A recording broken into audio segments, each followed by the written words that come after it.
All right, let's see. According to the app, we're supposed to be on the air. Hi, it's Monday at DragonCon. Welcome to the Late Show, everybody. Woo! That is a lot of enthusiasm for a Monday. Y'all made good choices. Everybody who didn't, you can watch this in your hotel room. Congratulations, you made it to Monday. There were ups, there were downs. Most of them were in an elevator. Thank you, Briana and Ryan, for joining me. Yes, Brian, Briana, and Ryan. Yeah. So we really want to tongue-tie the audience today. Alliteration at 9 a.m., it's tough. At least I'm not one of those Brians with just a B in front of their name. So many. Anyway, but love to them too. But please give yourself a round of applause for getting here at this hour at 9 a.m. That is, with how I feel, that's an accomplishment. Yeah, so some people voted with the applause and their feet by coming to this event. A reminder that if you're watching this in the room or in your hotel room or even at home, because streaming is a thing we do in the modern era, rate any, not just this event, but all the events that you attended in the DragonCon app. Rating gives you the opportunity to determine what really we should see next year. Did you see something that should be in a bigger room? You should be like, hey, this cool actors panel would have been great if more people could get in or more people knew about it. Or why does the guy in the kilt and tie keep showing up on everything? What's the deal with that? So we need your feedback to make sure that this fan-run convention gets fan feedback. We also want to let you know that the 2023 Dragon Award winners were announced yesterday, and that is also fan contributions. So thank you everyone for the nominations and the voting. We're not going to read the entire list to you because y'all read. But we do want to highlight some of the winners, mostly people who have been on The Late Show, Enlightened Self-Interest. Best science fiction novel went to The Icarus Plot by Timothy Zahn. Best comic book or graphic novel is Dune House Harkonnen by Brian Herbert and Kevin J. Anderson and Michael Shelfer. And the Yugi Foster Memorial Award for short fiction, he says into a microphone, went to Quandary Amanu and The Butterfly Man by Rich Larson. The Yugi Award is celebrating the best of short innovative fiction and is named for Nebula winner and longtime convention volunteer Yugi Foster. Read the rest of those in today's edition, shockingly colorfully printed in the Daily Dragon or on an internet near you. All right, and do not forget, the blood drive is still happening until 3 p.m. today. You not only get a free t-shirt for doing this, but you will save 3 lives. Mm-hmm. So go out there and get that done if you're not too tired from the night before. Yeah, depending on what's in your blood, make the determination if you should donate today. Unless you need it to keep yourself going. Yes. The amazing program is not over yet. We are bringing 2 fantastic guests on the show today. First, we're going to talk to Meredith Greer about the Villains Vogue fashion show at the costuming track. And then we'll have Josh Riddick on later, who's a presenter for the Epic Robot Battles. Mm-hmm. So stay tuned. Speaking of robots, I got to visit the Futurama in the parade, the Futurama group, and we had a blast. Let's take a look at that. Welcome to the world of tomorrow. I'm Ryzak with DCTV, and I'm here with Chuck Tomasi. Tell us about the Futurama parade you've got here. Oh, this started back in 2009. Well, my buddy Craig and I were in front of the Hyatt watching the parade at our first DragonCon, and we couldn't see, we're looking around. And I said, how do you know when the parade is over? And I made a comment, and I said, the parade's not over till Santa goes by. And I said, someday, some way, I will put a Santa in this parade. Took us till 2014 to do it, but we got our robot Santa from Futurama, and the group has grown. We've got our Facebook chat group that goes all year round. It's a wonderful community. I do have to give full credit to my good friend Scott Tyler, who up until last year was our robot Santa. DragonCon is just an event to be at, and to be the closer for the parade for the last 10 years has just been an honor for us. We're so thankful to JP, the former parade coordinator that allowed us to do this. She was 100% behind this. In fact, once I gave her the idea, she said, where's my Santa? Where's my Santa? I'm like, I'm thinking about it. I'm working on it. I've got the robot Santa, or as they call him, just Santa. Hello, DragonConTV. We got Philip J. Fry. Hey there. Actually, we got 2 of them. 2 Philip J. Fries. Shut up and take my money. Well, you got these little, what's that called? Scooty Puff Jr. socks. The Scooty Puff Jr. socks.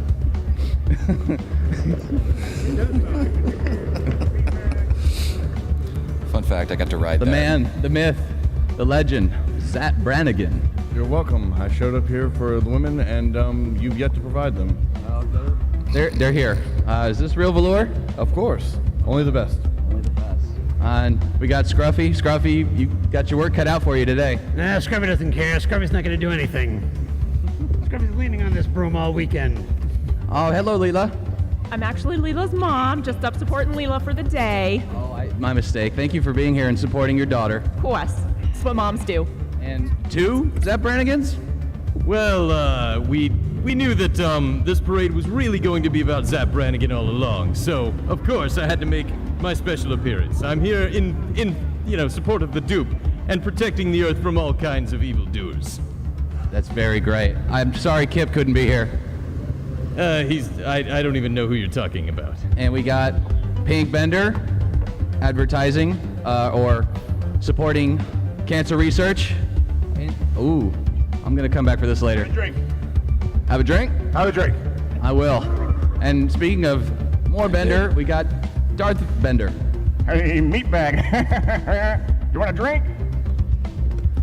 More. Literally the voice of God said, Chuck, yes, God. You want to go to DragonCon? Yes, God. Scott wants to go to DragonCon. Yes, I know. You need a Santa. Thanks for the facts. Scott's a rather large fellow. Oh, hey, Scott could be our Santa. So we took him to breakfast. He agreed, and the rest is history. First, Bender. I'm the one here. Oh, there's a news app. Thank you for coming to my parade. Love having you all here today. This is a parade to honor you, isn't it? We are honoring you, sir. All right. Philip Fry with Scooty Puff Jr. Scooty Puff Jr. sucks! Now shut up and take my money! And the Robot Santa with the Hypnotoad leading the way. I've been Ryzak for DragonConTV, and this was the Futurama Parade. Do the bender. Do the bender. Do the bender. Do the bender.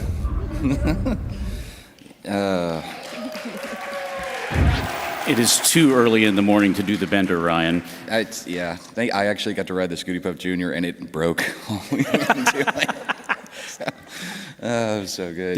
You didn't actually take their money, did you? No. Okay, good. I didn't even look to see if he was holding like 300s. That would have been crazy if he lost it. Yeah. That's commitment, though.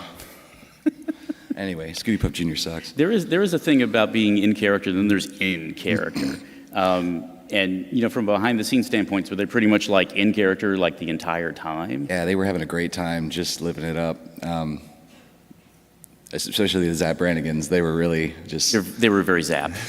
Yeah. I really think there should be a cosplay one year of a Zap Brannigan with a Kif just constantly following him with a pair of pants. The skirts weren't high enough, or short enough, if you ask me. They were being very modest, but it was real velour, and they brought their attitude. All right. We should probably move on from the pants status of Zap Brannigan because this is a morning show. But as a special surprise, everyone, if you are physically able, I would like for you to stand for our new DragonCon National Anthem.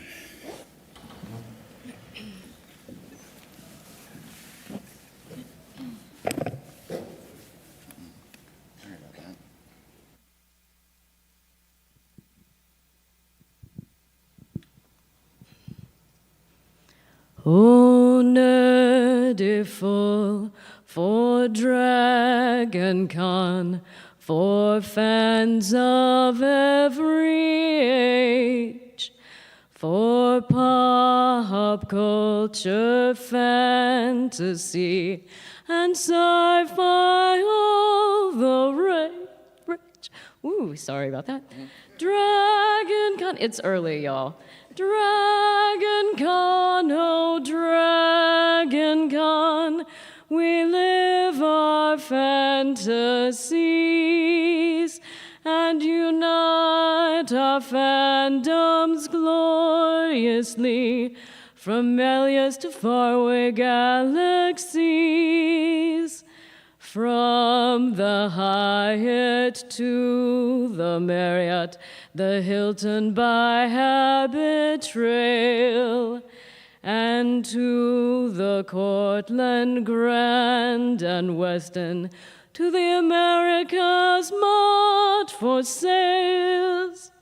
DragonCon, oh DragonCon, we live our fantasies and unite our fandoms gloriously from Melius to faraway galaxies. We're here for workshops, panels, and plays to meet our favorite stars.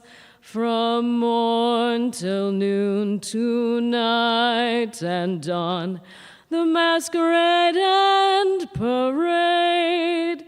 Join me if you can. DragonCon, oh DragonCon, we live our fantasies and unite our fandoms gloriously from Melius to faraway galaxies. Thank you. Seat, please. That was beautiful. Please welcome Meredith Greer, a volunteer from the costuming track. Thanks, y'all. All right, so thank you for that performance. Fun fact, I didn't know we had an anthem. When did that happen? So that actually happened last year. We had a focus meeting for the costuming track, and Paul, Lee's second in command, was like, we need flags for the Cults of DragonCon. Kind of like the UN flags, put them back on the stage behind everything. And I was like, well, if we're gonna have flags, we need to pledge an anthem. So there's a really rare recording of the beginnings of this that Paul has of just the first line, just "Oh nerdy full for DragonCon," and the pledge, which we thought would be too much for everybody this year. I mean, we do have how many days now of DragonCon? It's a lot for everybody. It's a lot. It's a lot, but we love it. Yeah, the new Wednesday will be the new Tuesday eventually. Timey-wimey. I don't even want to think about it. So you're a volunteer with the costuming track. Did you participate in the Con Cults this year? Well, only pretty much as singing the song. I've just been a volunteer for 2 years. Prior to that, Lee had me doing panels and stuff for ever and decades on costuming, makeup, burlesque, things like that. So that's where I started. He wrangled me in with the Villain Vogue fashion show. They always hook you, don't they? What's your favorite cult? Oh my God, wow, see, that is so difficult. All of them are great. I mean, how awesome are Googly Eyes? I mean, you really don't have to do much for Googly Eyes. I mean, the carpet is pretty awesome. We've seen so much over the years, the dinos, and then the crossovers are even more amazing. Like the T-Rex with the Marriott carpet pattern.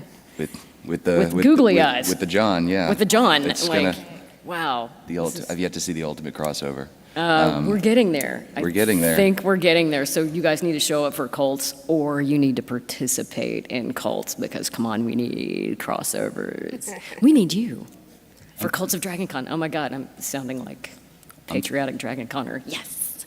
I'm thinking there should be a cult of DCTV. What do you all think?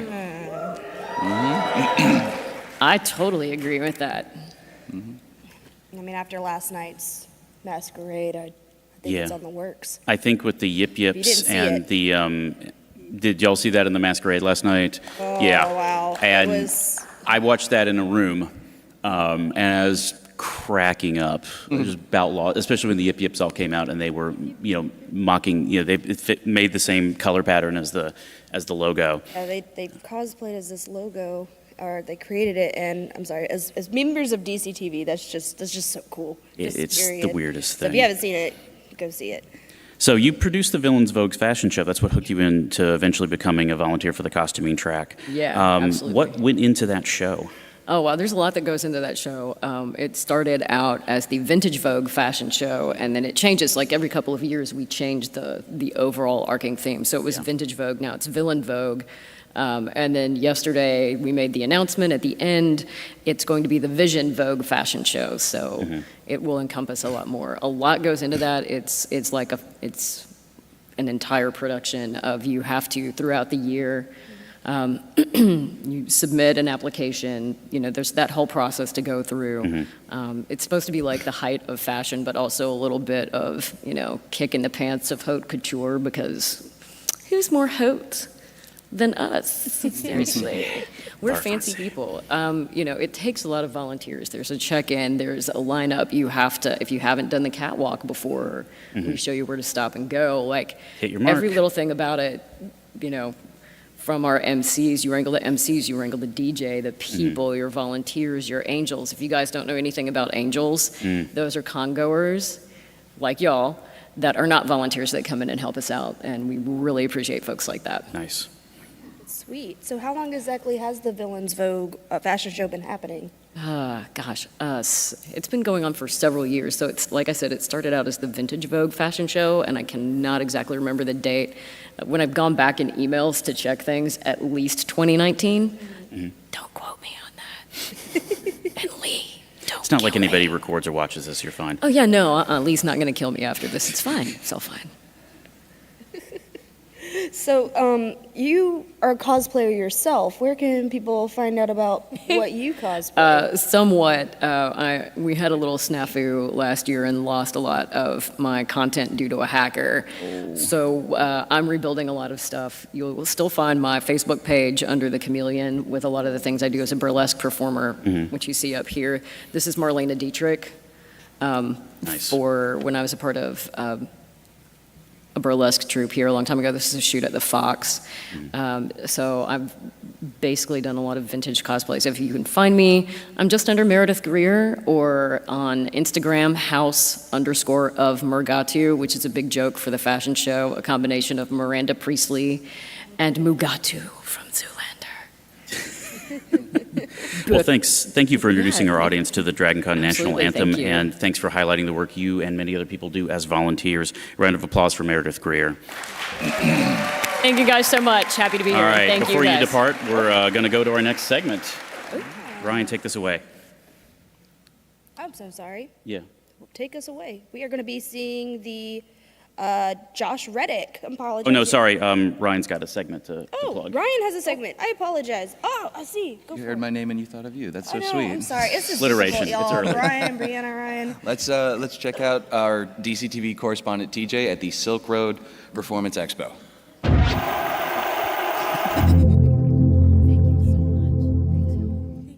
Okay, everybody.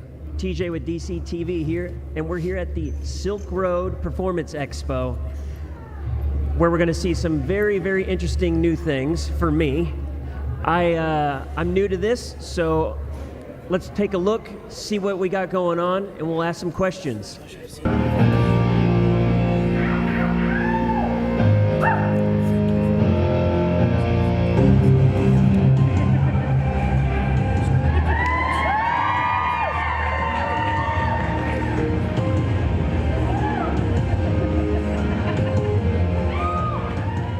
So I'm here with Beth, the director of the track of the Silk Road. Now, Beth, tell me, what is exactly the Silk Road?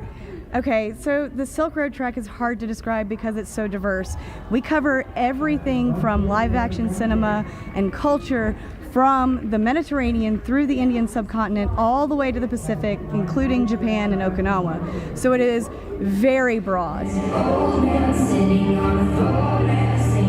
So I started the Silk Road Expo when the Silk Road track started. That was, I think, 2008, and I've been doing it ever since.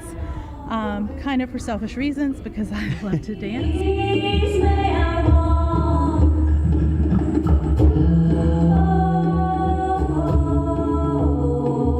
Beth's done a great job at building on what we build. It just takes time for things to get rolling and get regular people And you coming had to your track. no because, shadow of a doubt that it'd get this Oh, large. no. I knew because people love belly dancers and martial arts and Godzilla. I mean, what's not to love?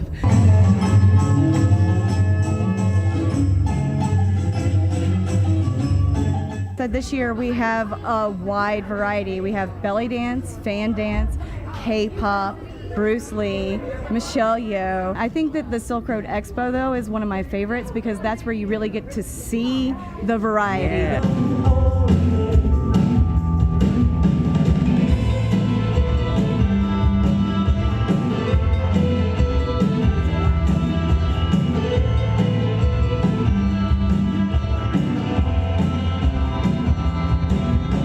Hey, I'm here with Phoenicia. Phoenicia, I just got done watching your performance, and I gotta say that was absolutely amazing. How long have you been doing this? I've been belly dancing since 1985, but that wasn't the first type of dancing that I did. I've been doing all kinds of dancing since I was a child, actually.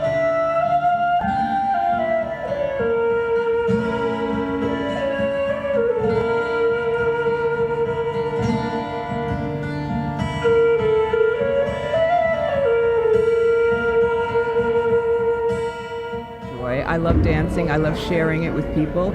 I've been teaching classes here for ages, and every year the group gets bigger and happier, and they walk away knowing that they've learned something and they feel something about their body. Because dancing is about knowing your body and feeling good about it.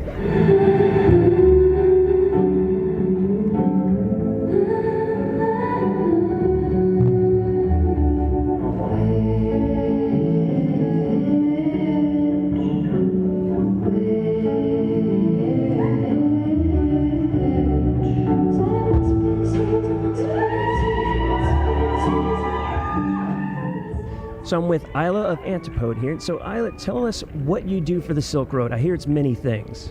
Why, yes. Other than performing at the Silk Road Expo, I really enjoy teaching K-pop classes, and I also really enjoy teaching fan classes. You could say I'm a fan of fan classes.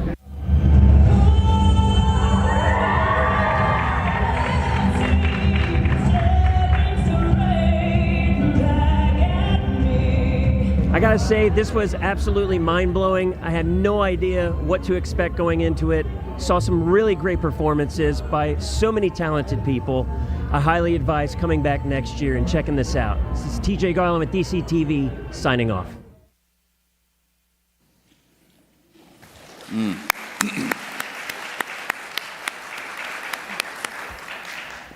really like the message about being comfortable in your own skin and that form of self-expression through physical movement.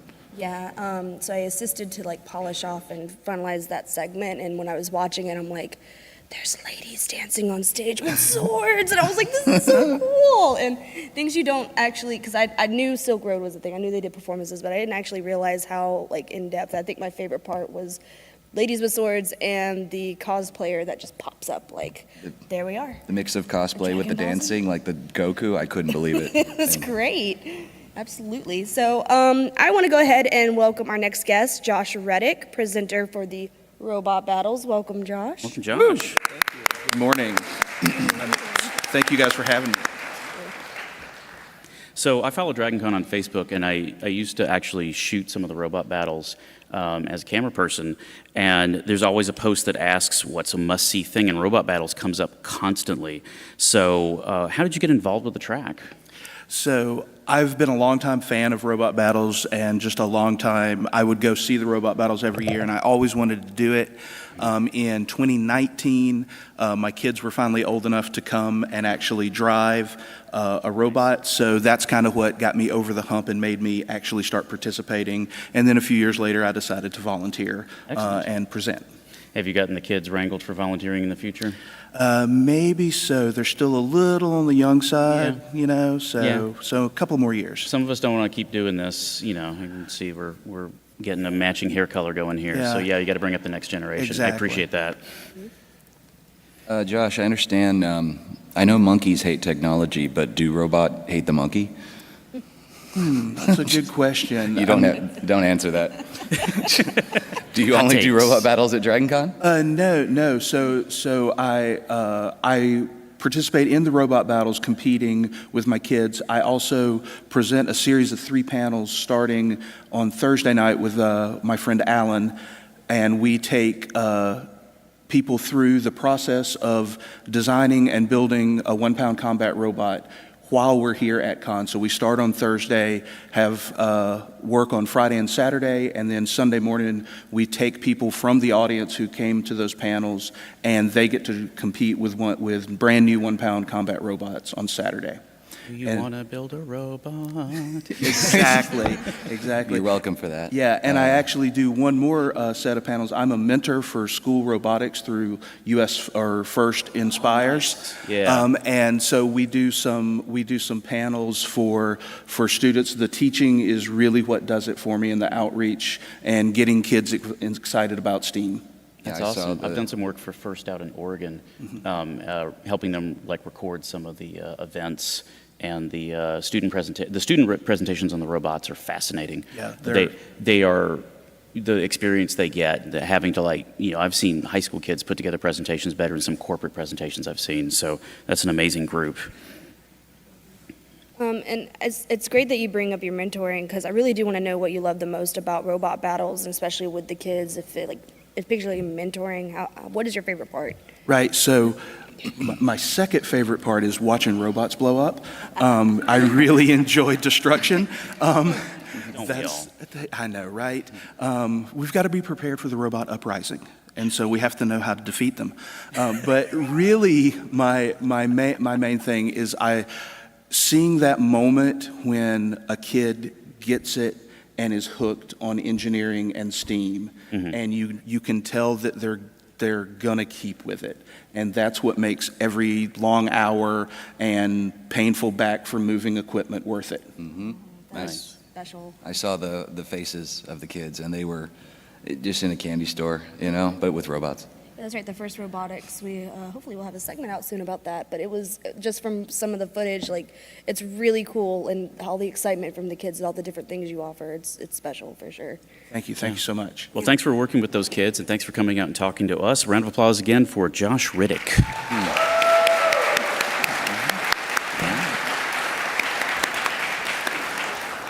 All right, and let's check out the anime and animation cosplay contest with our DCTV correspondent, Kayla.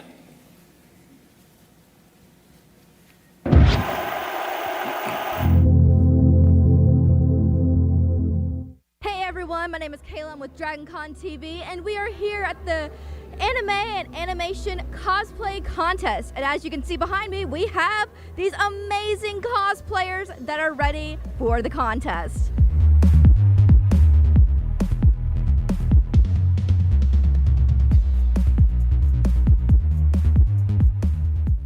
Can you tell us a little bit about what's going on here? Yes, so the Animation Anime Cosplay Contest is something that we've been doing for years here at DragonCon. Before I was even a director in the position, so we have kind of pooled our resources between the anime track and the animation track because it is so popular.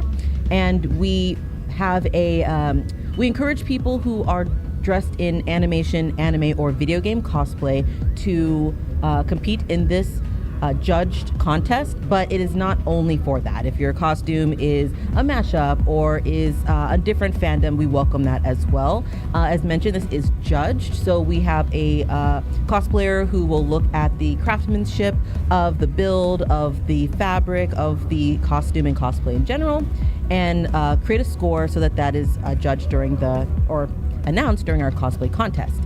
If somebody did not create their costume and wants to just come through and sign up and show off how amazing they look in it and still wants to walk in the contest, they're absolutely welcome to do that as well. So there's a judge portion of it which will give to the score and the final, but there's also the aspect of just allowing people to show off their amazing costume on stage.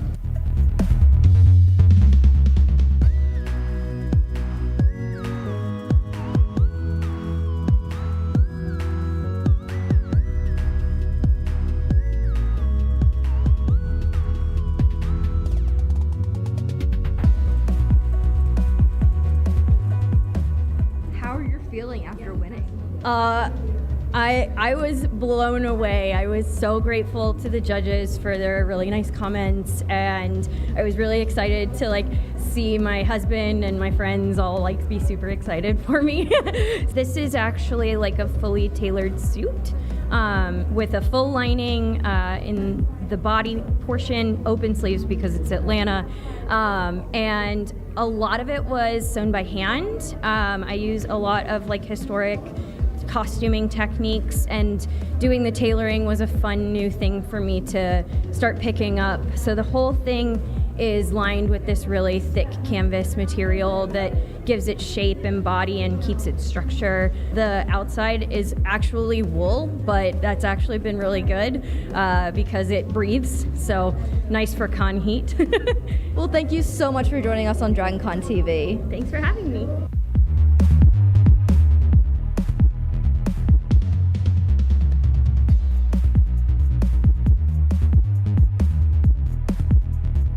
How are you feeling after winning it? Honestly, unreal.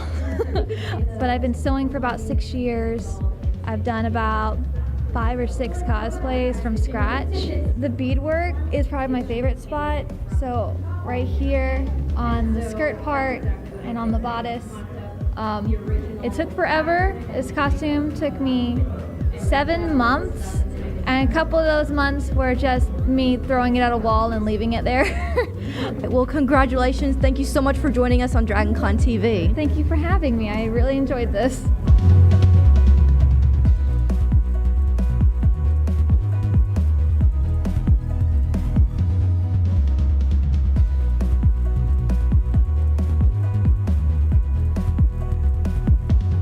Tell me how you're feeling and anything you want to say about your costume. Really grateful, honestly. All this came about because I saw the puppet on display at the Center for Puppetry Arts and thought, oh my God, this looks like fiber art. And this whole thing is just me trying to use fiber in various ways to make it happen, from like knitting this to felting down there and embroidered beadwork and like stump work flowers. So yeah, there's a lot of wool and fiber and silk throughout this. Well, congratulations. Thank you so much for joining us on DragonConTV. Thank you so much.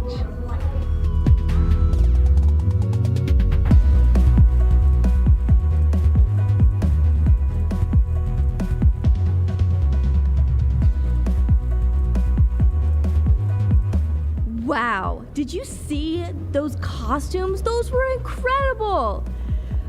This has been the Anime and Animation Cosplay Contest here in the Hilton. We have had an absolute blast.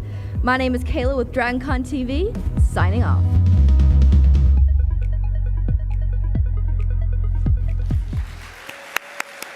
All right, thank you, Kayla. All right, before we wrap up the last late show of 2023, let's look at the fun events that you can still attend today.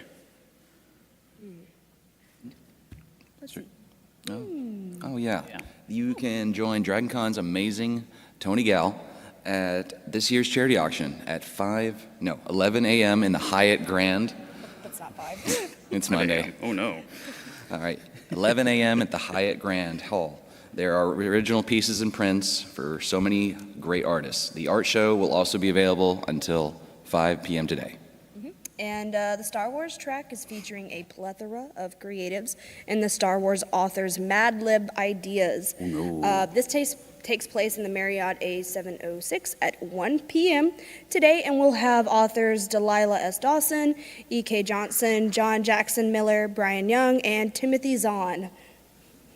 All right, and finally, the 2023 DragonCon closing ceremonies will take place today, 4 p.m. at the Marriott Imperial Ballroom. Then it will be official. DragonCon 2023 will be over, at least in a physical form. I know.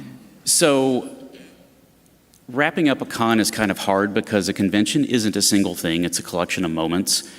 And most of us collect, right? Round of applause, who collects here? Who's a collector of like action figures, Funko Pops, and all their various forms, right? It's not 100%, but it's a lot. And I mean, look, the ribbon game is strong, y'all. I mean, I can't put these on my badge because I have to move around a lot in this convention. I probably have like 15 of these still left, and I've been handing them out and trading them to people. We get swag, we get posters, people want the name cards off the tables signed at the end of someone's panel. Conventions kind of exist like a lot of things, and one of my favorite words over the past decade I've learned is ephemera. It's the idea of something that is printed in a piece of time and is not meant to last. So like this script that we mostly adhere to, sorry B, is ephemera. The minute this is done, this goes in the recycling bin. Like, I have an attachment to the moment, but not the thing. And it makes it always a little weird for me to carry around this stuff because 4 years ago I moved out of the Atlanta area and went to Oregon. And when I lived in Atlanta, I had a basement, and they don't do that in Oregon. I live on a hill 500 feet above sea level, made of rock, y'all. So basements aren't a thing. And I had to make a lot of decisions about what I took with me.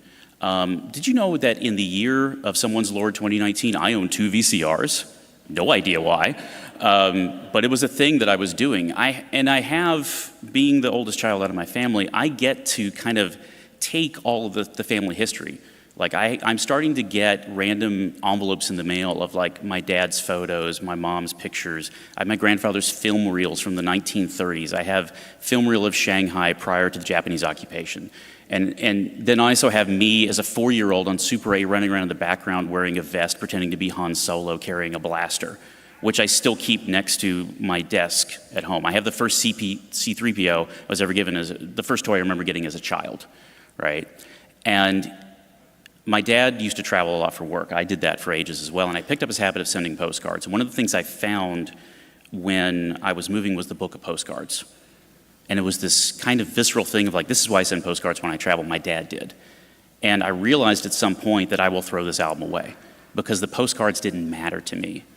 The fact that he sent them did. And that I don't expect anybody to keep the postcards I send from Taipei or Gdansk or wherever I used to go for work. And there are 3 moments at this convention that no one's ever going to see that I personally experienced. And that's weird for me because for 12 years of this convention, my responsibility was to record every inch of it that I could. You know, my dictate to the volunteers that are now the DragonConTV crew, Mauricio standing in the back was part of this conversation. Holly, the old producer of the show, was part of this conversation. Their job was never to be in the office until they were editing something that wasn't there. They go out, see the convention, show a perspective that no one else is going to see or doesn't realize they need to have. So there's a panel I did on Friday that was an incredible actors panel. The 20 people that were in the room for that probably learned something that will advance them as an actor or a professional in the industry. It was not recorded, which is fine, and it was great for those people. The Sean Astin and Elijah Wood panel that I did, which is probably one of the highlights of my con, contractually could not be recorded. 2,200 people got to see that, plus 10 people backstage. There's some wonderful moments in that panel. I'll have to memorize them because aside from weird iPhone footage taken from 5 rows back, thank you for not taking flash photography during that panel, that exists only with those 2,200 people. And the conversation I had for an hour after with Elijah Wood about what the hell did I get myself into coming to this weird thing? I want to know more about this convention. This is the most amazing thing I've seen. And I've been to sci-fi conventions. That happened with 6 people. And it probably changed Elijah Wood's view of fandom. And it changed my perspective on like why we do these things. And I'm simultaneously sorry that those can't be shared in their entirety and completely okay with the fact that they only exist within that handful of people. And that's something we always have to reconcile when we come to this convention, is that we can't collect every piece of art or ribbon or, we're gonna collect carpet lint, whether we wanted to or not. We can try. That's just a side effect. Some of y'all are gonna stick eyes on it and put it in packages. Some of y'all are gonna build shrines. We're gonna have a cult. I'm just kind of down with that. I'm bringing a lint roller next year in preparation. But the idea is that we're used to everything existing on the internet, that every photograph I've taken since 2007 is in a Flickr account somewhere. It's on a hard drive in a fire safe. And I have to admit to myself that someday those are not going to exist. The paper artifacts that my grandfather stuffed in a safe in the 30s, he didn't expect me to find them 60 years later. I'm not sure why he kept all those Filipino script notes from the US occupation, but they're there. They're worth absolutely nothing due to inflation. But they exist. And it doesn't matter to me if all that goes away. I mean, it would suck. Like, I want to go home and find my house there. But every one of you has something like that from this convention. You have a moment that no one else has. and will never have. Even if it was recorded, even if you have the 2D visage of me and Sean Astin and Elijah Wood talking about the strike or talking about walking across New Zealand or what to do on vacation, it wouldn't have been the same as being there. So every one of you has a piece of DragonCon that nobody else has. And that's what makes that special. So focus on that, not this. Even if you didn't take something physically from here, you took something from here. So thank you for participating and giving me moments. And with that, we're going to end the show. I want to thank everybody responsible for putting on this show, 2,700 volunteers, only a few of which you see on stage. And if you continue thanking me for DragonConTV, that's great. But I am outnumbered hundreds to one on the other side. So make sure you find a volunteer who doesn't look like me, who's wearing the lanyard, and make sure they understand whether you rate, whether you comment on social media, whether you shake their hand or fist bump them in the hallway. Those moments are made by people like you. Thank you and have a great con. Thank you so much.